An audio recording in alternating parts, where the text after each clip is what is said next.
Good morning. My name is Kylie, and I am a member of this community, and I feel really lucky to be here with you all this morning. 2 weeks ago, a group of folks from Edges went to the Dominican Republic to see all that God was doing with some sisters there who spoke a different language in a different place. Thanks to your support with prayers, money, swimsuits, and all the other ways this community contributed to the trip, I was able to join this group of folks. So thank you all for that, and thank you all for being my people. Over the past 4 weeks, we have been exploring the beginnings of the church as told in the book of Acts.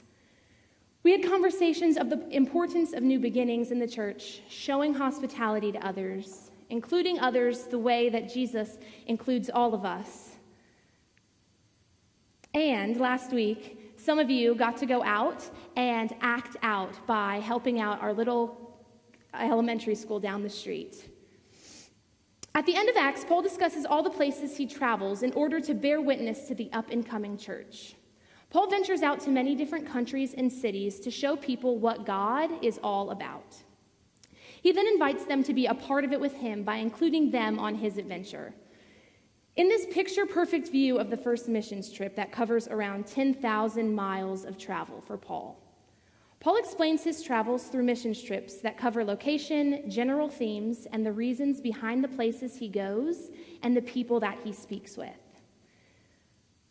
I could feel something missing from what Paul was writing about in Acts while I was on the missions trip, and I was wondering why my experiences were so different from the things he was saying in these general themes. I could stand up here and talk about the broad strokes of Paul's trip. Paul, Rome, healings, Ephesus, Galatia, Jesus, 10,000 miles, miracles. I could then compare that to the broad strokes of our trip. Dominican Republic, June 2019, 25 Edges people, 120 Dominican girls. Summer camp, work projects, delayed flights, heat, lots of heat, Jesus, singing, dancing, art, games, mindfulness. I got to wondering and began to think, do these broad stroke words tell us about how God is showing up or not showing up in people's lives? What about all the life stories that have happened to lead to hurting or healing? Do these words, even without the story, prove that God is showing up in people's lives today? Could God possibly teach us more about God's self through mission trips, through miracles? For me in the past, I've gone on missions trips with the idea in my head that it was my religious duty to bring some Jesus and basic necessities to the people that I was there to serve. Whether that was by running a vacation Bible school in the inner city, or building water filters in Southeast Asia, or going to the Dominican Republic to teach girls' camp to dance, I was going with a drive for God and a set idea of my role in the process of this. I wasn't leaving room for God to show up to me and not just through me. For us on this trip, we split into 2 different teams to work on 2 different projects. One team worked on various work projects, such as planting a garden and painting a mural, and the other team helped run a girls' camp close by.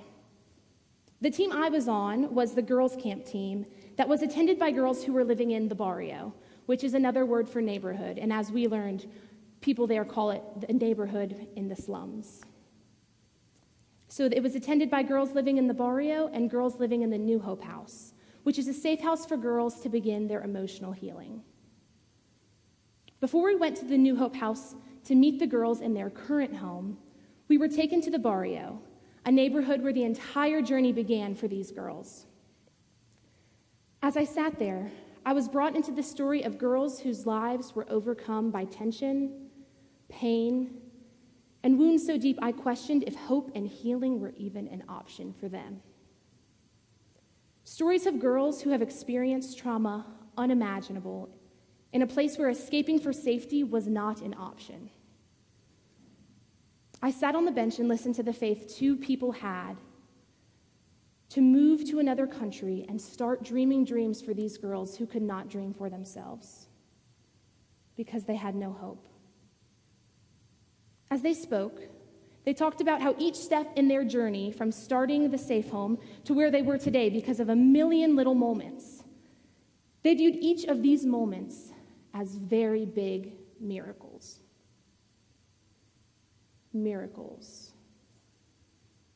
So, this morning I wanted to ask a call-out question, but I'm going to change it up a bit.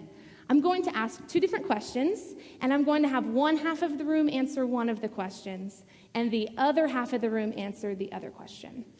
So, this side, you're up first. What comes to your mind when you hear the word missions trip? Call out your answer in a short, thimble-sized piece. Sweats. Sharing. Relationships. Work projects. What was that? Patience. Appreciation. Show up. Show up. Fun.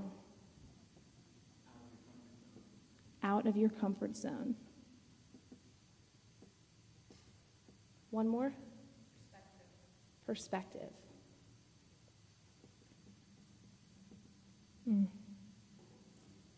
Okay, now for side two. What comes to your mind when you think of healing miracles in the Bible? Can these miracles take place today? Yes.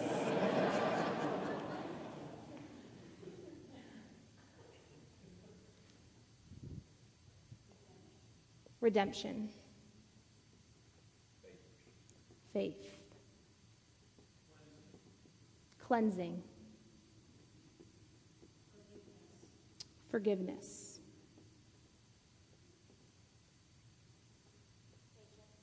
Patience. Love. One more. Unbelievable.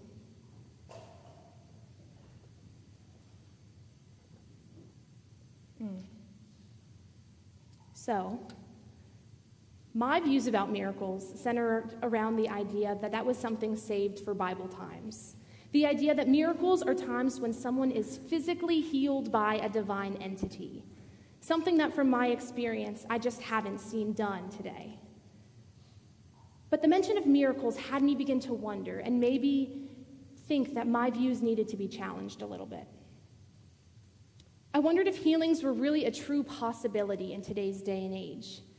And if so, which ones of us really needed the healing? Maybe not physical healings like Paul talks about in Acts, but could God use God's people to promote and support emotional healing in people who have experienced the unimaginable at such a young age? Could that matter just as much as a woman standing up for her bed or a man beginning to see again? After our visit to the barrio, girls' camp began, and I started to teach dance to the girls who were attending camp. As I got to know and dance with these girls, all of me could sense which one of the 20 out of 120 girls lived in the New Hope house, from which they had started a new life from where they were born. For these 20 girls, I felt a sense of stability, comfort, and peace in their spirits. This peace was something I didn't know was possible for girls who had experienced so much in their short time on this earth. So I got to thinking again about the ideas of healing. The first day of camp, a young girl was taken from her living environment and brought to the camp to be a member of the New Hope family because that was the only place the courts knew where to put her. Her spirit looked different to me than the girls that I had been with before. She seemed scared and alone and confused.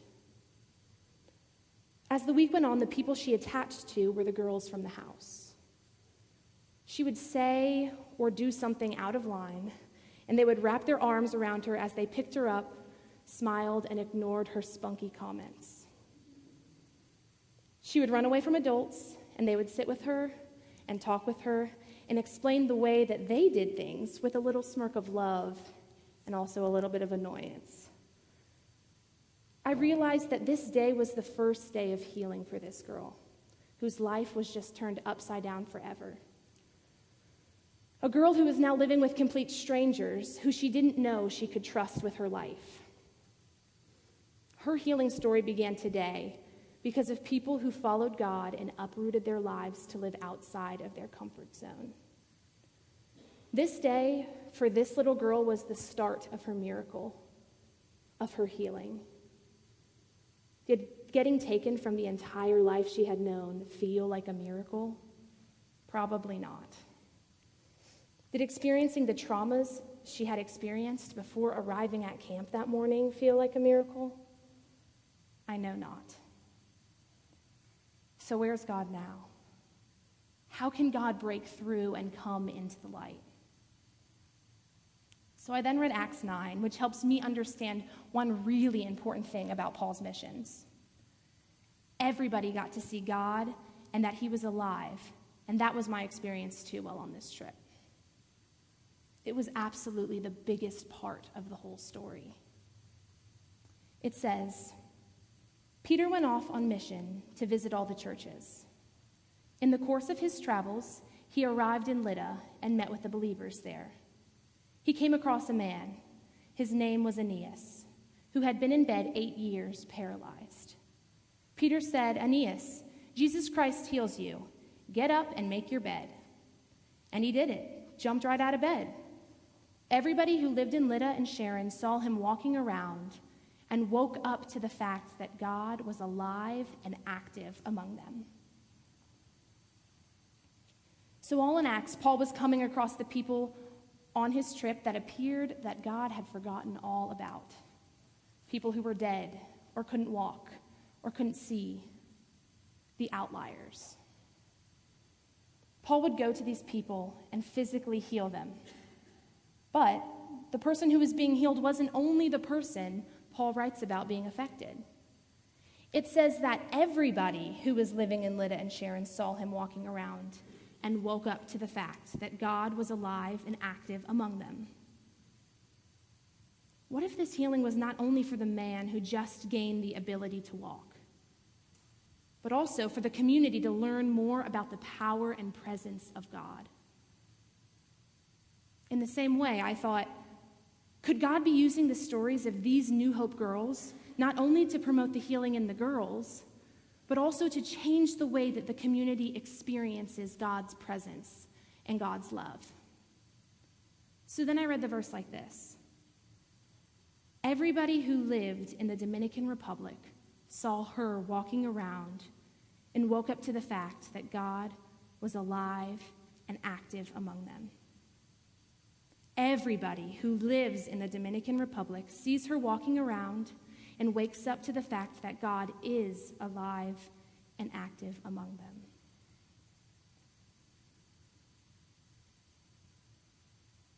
I then thought back to my initial experiences and expectations of this trip. The ways I was going to save these people with my inner obligation to serve others with my Jesus. But throughout the week, I was the one waking up to the fact that God was alive and active among us through their community and through the stories that they were allowing me to be a part of. We weren't there to heal, but rather to experience and be part of the miracle of healing already in motion through our God.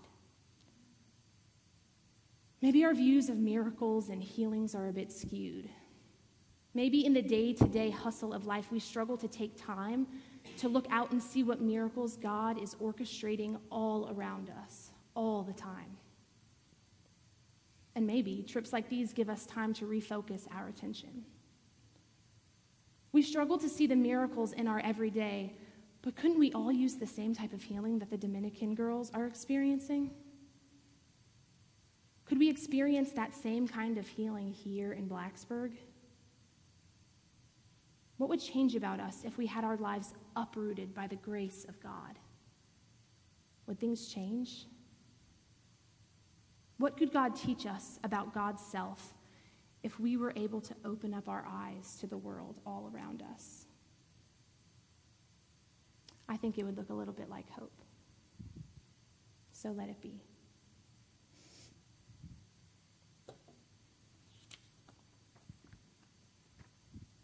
So today, in lieu of communion, we're going to have some time of reflection. I will ask a question, and you'll have some time as the musicians come forward to reflect, and there are lots of different ways you can do that. You can stay in your seat and think. You can go over to the prayer wall and write a prayer scroll, or come down to the prayer rail. When you stop and really open your eyes, how is God showing up for you in Blacksburg? Are there miracles and mission that you can recognize here?